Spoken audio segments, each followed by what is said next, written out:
Families and homeowners of America. And so let us give her a round of applause, because we do rely on her leadership and partnership. So today, I will begin with a very brief and short story. So for most of my childhood, our family rented. And then there was this one afternoon. A big day is coming up for the millions of Americans. The lawmakers are making a decision on the next stimulus package and whether or not they're going to send it out as soon as possible. Now, these direct relief payments are part of a new budget plan for the year. And now the Minnesota lawmakers have found themselves in a unique position. The state is sitting on a huge budget surplus and must decide how to spend that money. In January, the Minnesota governor has already announced a plan promising residents the largest package of tax cuts in state history. But that's not all. As part of this ambitious plan, as many as 2.5 million households will receive a rebate check totaling up to $2,600. Individuals earning up to $75,000 would find an extra $1,000 in their bank. Married couples earning $150,000 can also look toward a $2,000 rebate check. Now, there's a ton of news about this because, in addition, parents will receive a $200 rebate per child. That's for up to 3 children. And for a married couple with 3 children, the benefit will be $2,600. As you can see, a lot of stimulus is going around town for the people who need it the most. Because if approved, here's what the new 2-year budget will include. It would include a reduced state tax on Social Security benefits for approximately 350,000 recipients, $1 billion for child tax credits, and $700 million to launch a paid and family medical paid leave program. Because $300 million to support this public agency is going to good use. Tim Walz, the governor, is currently holding the majority in the state legislature and appears to have fair measure of support from members of his own party.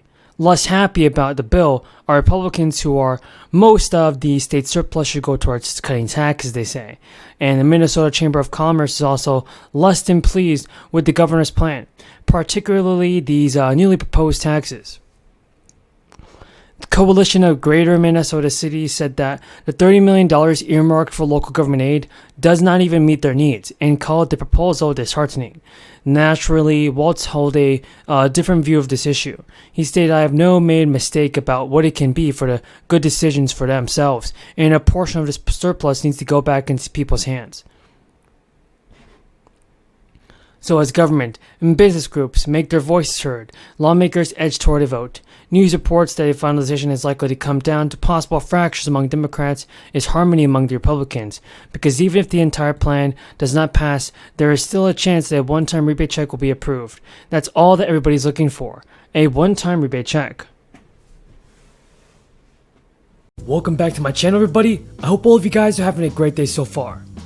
So in this video, I'll be sharing the latest stimulus news and information with you. Some Americans are going to receive more stimulus relief money than others, and Congress also wants to get a new spending bill passed before the August recess. This is your 4th stimulus check update and daily news report.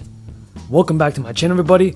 I hope all of you guys are having a great day. Now, before we get into the video, feel free to subscribe to my channel and give this video a like. On this channel, I always do my best in providing you with the most up-to-date and reliable stimulus check news. So folks, be sure to subscribe. The last time the economy grew at this rate was in 1984, and Ronald Reagan was telling us it's morning in America. Well, it's getting close to afternoon here. The sun is coming out. At the time, the CBO revised their long-run deficit projections down as a share of GDP. They just have done. So the American Rescue Plan is strengthening our financial position, and it grows our economy. Now, fault lines in the Democratic Party are becoming increasingly evident as President Biden pushes forward with a bipartisan infrastructure deal, drawing the ire of some progressive lawmakers who want the White House to pursue a far more ambitious spending package. President Biden, folks, just announced a $973 billion infrastructure plan with support of centrist Republicans and Democrats. But the measure falls short of the left-wing demands for trillions of dollars in new funding to combat climate change, expand healthcare, and establish free community college, as well as bolster childcare. Folks, Joe Biden initially suggested that he would veto the pared-down spending bill if Democrats in Congress did not simultaneously pass a larger reconciliation bill. But facing an uproar from Republicans, he clarified that he would sign the agreement if passed on its own. And although Biden has pledged to continue fighting for additional spending on so-called human infrastructure, his retraction raised concern among some progressives who questioned the legitimacy of that commitment. With their incredibly slim majorities in the House and Senate, Democrats face a delicate balancing act in pursuing their so-called two-track agenda, approving both a bipartisan deal and a reconciliation package that could cost several $7 trillion, or they risk losing support of either moderate or progressive members. Now everybody, Representative Alexandria Ocasio-Cortez is a leading progressive voice, and she has urged President Biden to avoid being limited by Republicans on his economic agenda. Folks, what do you think about Alexandria Ocasio-Cortez? Do you think it is right for her to push for a fourth stimulus check? And do you support a fourth stimulus check, folks? Tell me your thoughts in the comments below.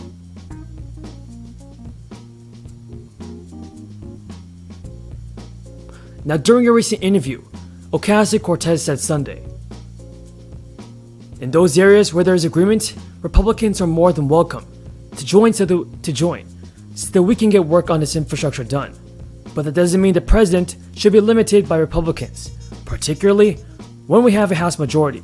We have 50 Democratic senators and we have the White House. What do you think about this, everybody?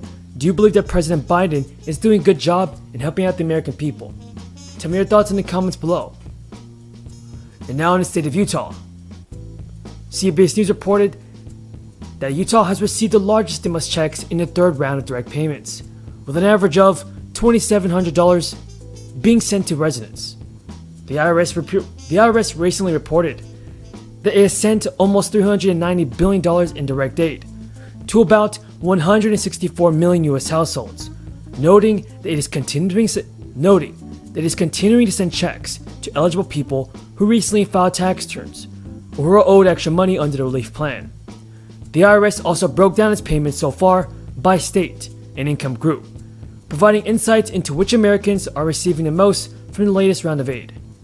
Because the payments are based on the number of eligible people in each household, as well as individuals' income, the payments favor families with more children and those who earn below $150,000 annually. That means larger families are likely to land bigger checks than households with fewer children. Leave a comment below, folks, if you think Congress should provide the American people with more financial relief. I definitely think that lawmakers should continue to focus on passing an infrastructure package, as well as a new stimulus relief bill. Because Democrats have a narrow advantage in the House of Representatives, it is possible that progressives could torpedo the bipartisan deal, which Democratic Representative Pramila Jayapal threatened to do on Monday. Jayapal, the chairman of the House Progressive Caucus, told the New York Times,